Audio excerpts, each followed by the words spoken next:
ഇന്ന് പെരുന്നാളായിട്ട് അപ്പുറത്തെ വീട്ടിലെ ആന്റി ബിരിയാണി കൊണ്ടുവരുമല്ലോ. ഡിങ്ക ഡിങ്ക. സമയം എത്രയായി?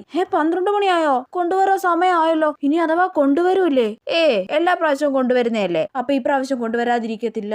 പക്ഷെ ആ മീൻകാരൻ ഞാൻ പുറത്തിറങ്ങുന്നതിന് മുന്നേ സ്പീഡിൽ ഓൺ അടിച്ചിട്ട് പോയി, ഇല്ലെങ്കിൽ കുറച്ച് മീൻ വാങ്ങിക്കായിരുന്നു. അയ്യേ, ഇന്ന് ബിരിയാണി കിട്ടുമ്പോ പിന്നെന്തിനാ മീൻ? അപ്പൊ ഇന്ന് ബിരിയാണി വരൂല്ലേ? അമ്മ അതിനെ കുറിച്ചൊന്നും പറയുന്നില്ലല്ലോ. പക്ഷെ സാമ്പാർ ആക്കട്ടെ എടി, ചോറ് കഴിക്കത്തില്ലേ നീ? അയ്യേ, എനിക്കൊന്നും വേണ്ട സാമ്പാറും തേങ്ങയൊന്നും. ഞാനിന്ന് ബിരിയാണി മാത്രം കഴിക്കൂ. പോ എടി, സാമ്പാർ വെക്കട്ടെ, നീ ചോറ് കഴിക്കത്തില്ലേന്ന്. അമ്മ ഇന്ന് പെരുന്നാളായിട്ട് അപ്പുറത്തെ ആന്റി ബിരിയാണി കൊണ്ടുവരത്തില്ലേ? ആഹാ മോൾ, അതും കാത്തി ഇവിടെ ജനലിന്റെ അടുത്ത് വന്ന് ഒളിച്ചു നിൽക്കുവാണോ? അവർ ഈ പ്രാവശ്യം കൊണ്ടുവരത്തൊന്നുമില്ല. മര്യാദയ്ക്ക് സാമ്പാർ കൂട്ടി ചോറ് കഴിക്കാൻ നോക്ക്. അല്ല പിന്നെ എനിക്ക് ബിരിയാണി വേണം, ഞാൻ കുറെ ആഗ്രഹിച്ചതാ.